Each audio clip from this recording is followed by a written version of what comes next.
Avant de commencer la vidéo, je précise qu'au milieu du tournage, je me suis rendu compte que mon appareil photo n'avait absolument pas enregistré le son. Et plutôt que de recommencer, tout simplement j'ai fait les voix off avec mon nouveau micro. Voilà, vous êtes prévenus, on peut commencer. Et salut à tous et bienvenue pour une nouvelle vidéo. Aujourd'hui, vidéo de test du Fifine K669, donc le microphone à 44 € de la marque Fifine, que j'ai acheté sur Amazon, lien dans la description, bien évidemment absolument pas sponsorisé. De toute façon, j'ai actuellement 18 abonnés, donc Amazon il s'en branle un peu de moi. Donc aujourd'hui, je vais vous donner un avis objectif sur ce micro, en essayant de plus possible faire des tests, etc. Je vais vous montrer aussi à quoi il ressemble, le déballage, etc. etc. Donc c'est parti avec le déballage. Donc, vous voyez un petit peu la boîte à l'écran. Voilà. Donc quand on la déballe, c'est une assez jolie boîte, hein, ça fait pas du tout cheap pour un micro à 44 €.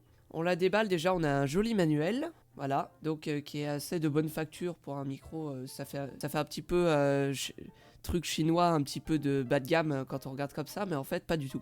Donc c'est plutôt pas trop mal emballé, même si ça pourrait être mieux. Donc je sors le micro. Donc le micro, en fait, quand vous regardez comme ça, il fait pas du tout cheap, malgré ce qu'on pourrait croire. Il est tout en métal déjà, et il fait pas du tout cheap. Il fait vraiment bonne qualité, très professionnel.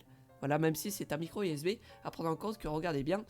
La prise est directement intégrée au micro, donc vous ne pouvez pas l'enlever. Je vous expliquerai plus tard l'inconvénient de ceci. Ensuite, le petit trépied, voilà. Voilà, donc pareil, le trépied, il fait pas du tout cheap. Je suis désolé, la mise au point est pas terrible, mais bon, j'ai fait ce que j'ai pu. C'était assez laborieux, figurez-vous, parce que j'ai absolument pas de trépied en fait, donc j'ai dû faire une solution très système D. Donc voilà, donc l'embout se visse bien évidemment sur le micro. Mise au point, s'il vous plaît, voilà.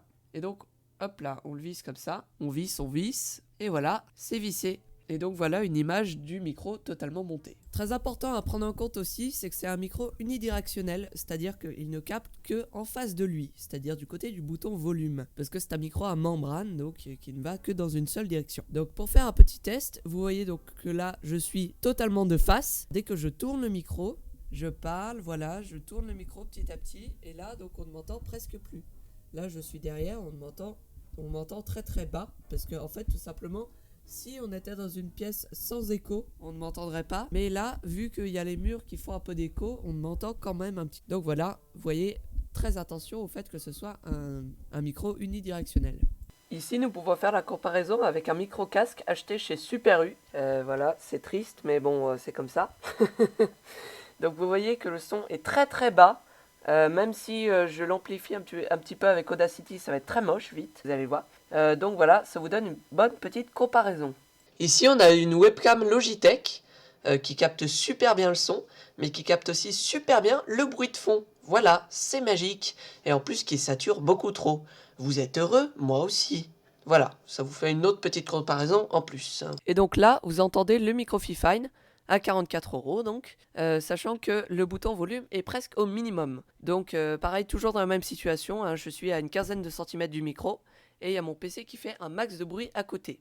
Et donc vous voyez que le bouton volume influe bien sur le volume, car quand je l'augmente, vous voyez que le volume monte aussi. Voilà, je parle un petit peu, le volume monte. Je vais pas monter plus, parce qu'après ça va complètement saturer vos oreilles et vous allez me maudire, et je vais recevoir une pluie de dislikes. Et je n'aime pas trop ça, les pluies de dislikes. Donc voilà, vous voyez un petit peu le son que ça fait. Là, je suis vraiment presque au minimum du gain. Voilà. Et maintenant, c'est toujours la même configuration, sauf qu'ici, on a un petit retouchage du son par tout simplement Audacity, avec laquelle j'ai lissé le son. J'ai enlevé un petit peu le bruit de fond et j'ai fait ressortir les basses. Et j'ai aussi rendu légèrement plus aiguë pour que le son soit plus lisible. Voilà, donc vous avez un petit peu le résultat ici. Voilà, donc il va être temps de faire la conclusion, de donner mon avis, quoi. Moi, globalement, je pense que c'est une excellente affaire, ce micro. Tout simplement, la qualité du son est très bonne. Je pense que ça vaut le beurre du M1, qui est un micro qu'on trouve beaucoup dans les 80-100 €. Je pense que ça le vaut facilement, même plus éventuellement certains micros de chez Rode, ça se vaut à peu près. Gros point noir, le fait qu'on puisse pas détacher le câble USB, c'est-à-dire le câble USB est intégré au micro. Et ça, c'est un gros désavantage pour deux raisons. Déjà, parce que c'est moins facile à transporter.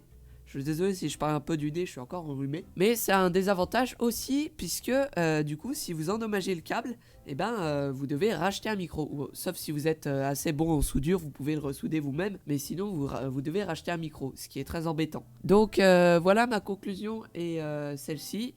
Je vous invite vraiment à acheter et à utiliser ce micro. Peut-être une petite correction du son avec Audacity, c'est pas bien compliqué à faire et quand même ça aide beaucoup, vous pouvez le voir dans ma vidéo. Voilà, c'est à peu près tout ce que j'avais à dire. Si ça sert à rien de pousser le bouton volume très très haut, voilà, vous le mettez presque au minimum, ça suffit. Et aussi, il n'y a ni filtre anti-pop, ni bras de suspension vendus avec ce micro, donc enfin, sauf, il y a une version avec bras de suspension, mais je suis pas sûr. Donc aucun des deux ne sont vendus avec le micro, et donc il faudra les acheter à côté. Et je vous avoue que le filtre anti-pop, il y en a peut-être besoin parce que quand je suis à une trentaine de centimètres du micro, ça va, mais dès que je me rapproche un peu, vous voyez qu'on a quand même bien les pops qui font pas mal de bruit. Donc voilà, cette vidéo touche à sa fin, j'espère qu'elle vous a plu. Si c'est le cas, laissez un pouce bleu et mettez un commentaire.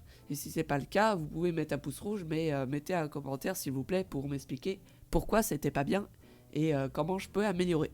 Voilà, sur ce, je vous dis à plus.